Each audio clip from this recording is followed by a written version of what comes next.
Sullivan County Jail has a lot of problems. I mean, it's horrible. You're sleeping on the floor. That was the hardest time I ever did. The jail wasn't built to handle that many inmates.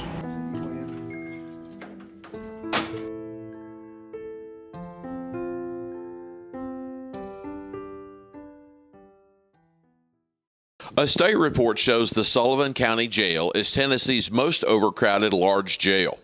Prisoners, both men and women, are packed into every corner. Many sleep on the floor due to a lack of beds. It's a dangerous place for prisoners and those who oversee them. Any solution will cost tens of millions of dollars. Sadly, it's not the region's only overcrowded jail.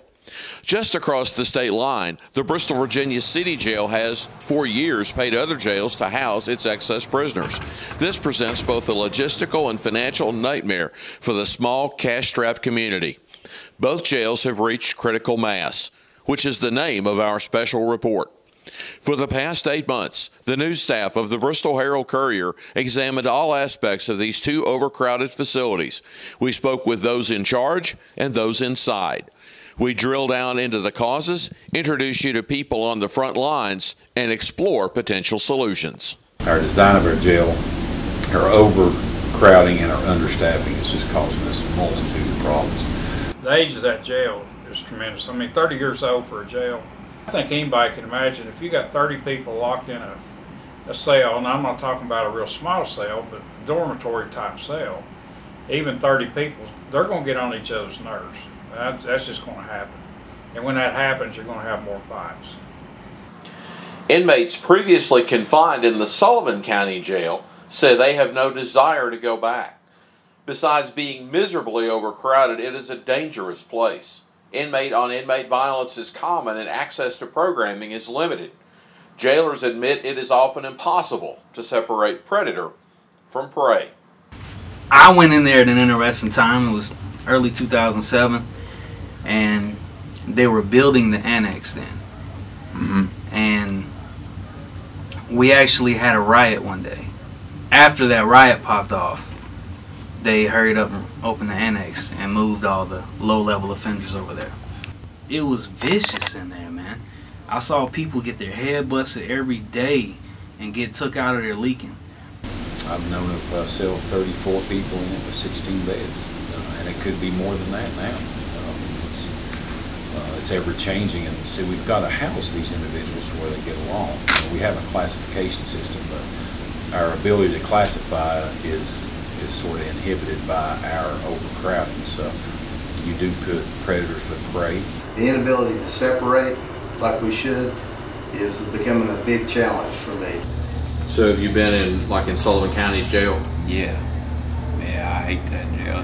Nobody's in a good mood over there, you know, hating life. It's like a dungeon. You can't even hardly see out if you're up at the annex. Pretrial inmates, people who have been arrested but not yet convicted of a crime, make up more than 60% of the inmates inside the Sullivan County Jail. We still have a lot of pretrial felons awaiting sentence, and that's causing a big number of our overcrowding. We run the largest facility probably in Northeast Tennessee. The only one who's larger is Knox, and on any given day we average 25 to 30 people in, 25 to 30 people out. The majority of our populations, they are pretrial felons, so they're awaiting sentence to go to Tennessee Department of Corrections. So we can't really do much with them. We have patients there that are pre-trial that they're inmates, but they're basically dying of cancer. We have to treat those inmates. We've become the mental holding, since they've closed a lot of the mental health places down, they stick them with us. There's nowhere for these people to go. So we may have somebody coming in like on a charge that a normal person, if convicted, would do 7 days on. But it's 2 or 3 months down the road and they're still with us because there's nowhere to send them. We're not trained in that type of scenario, so we've got a little bit of everything. And inmates, you know, bringing in drugs through the jail, and with that leads to other type of crime.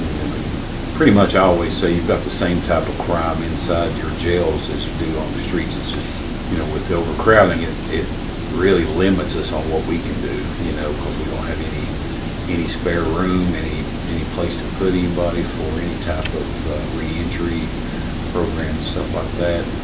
Mainly it's because of the current design of the jail.